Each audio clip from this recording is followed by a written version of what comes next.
चलता फिरता हुआ तीर्थराज प्रयाग है। ये इस तीर्थराज प्रयाग में जो श्रद्धा प्रेम से डुबकी लगाएंगे, गोस्वामी जी कहते हैं लह ही चार फल अछत तनु साधु समाज प्रयाग, धर्म अर्थ काम और मोक्ष चारों फल की प्राप्ति हो जाएगी। तो बाहरी सत्संग हमारे जीवन में हमको ज्ञान देता है, हमको हमारे अंदर ज्ञान देता है, हमारी अंदर सुधार लाता है, हमारे अंदर पाप कर्मों से हम बचते हैं। अब बाकी दुनिया में इस सोच को छोड़कर, ज्ञान सोच को छोड़ के कोई और सोच कीजिए।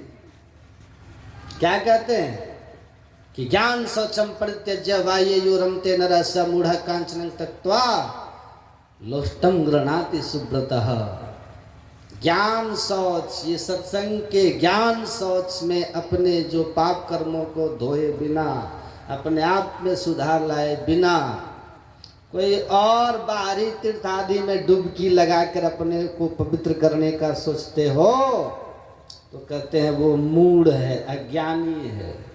वो अज्ञानी है। लोहा सोने के ढेले को फेंक करके अब मिट्टी से अपना हाथ भर रहा है। अज्ञानी वही है जो ज्ञान सोच को नहीं ग्रहण करता, सत्संग जो नहीं करता, वो अज्ञानी है। वो कहीं पावन पवित्र नहीं हो सकता, उसके जीवन से सुख शांति आनंद में नहीं आ सकता।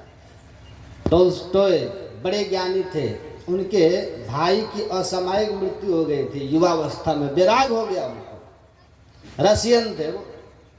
जीवन की नश्वरता को उन्होंने जाना, जीवन क्या है, व्यर्थ है, कुछ नहीं, सब खत्म हो गया। राजा का बेटा, सारे वेद लग गए लेकिन बचा नहीं सके। बड़े भाई की मृत्यु हो गई, छोटा भाई को संसार से वैराग हो गया। भगवान बुद्ध ने देखा ना, मुर्दा और वैराग हो गया कि मरना ही है तो सत्य को जान लो। राज सुख को छोड़ के भाग गए। भगवान बुद्ध तो मुर्दा को देखे और तब उनको वैराग हुआ, घर छोड़ करके भाग गए। अब परमाराज सदगुरु महाराज तो कहा कि प्यारी चरण मुखर्जी की तीसरी क्लास में मैंने पढ़ा था ऑल मैन मस्ट डाई, और ये पढ़ करके इनको वैराग हो।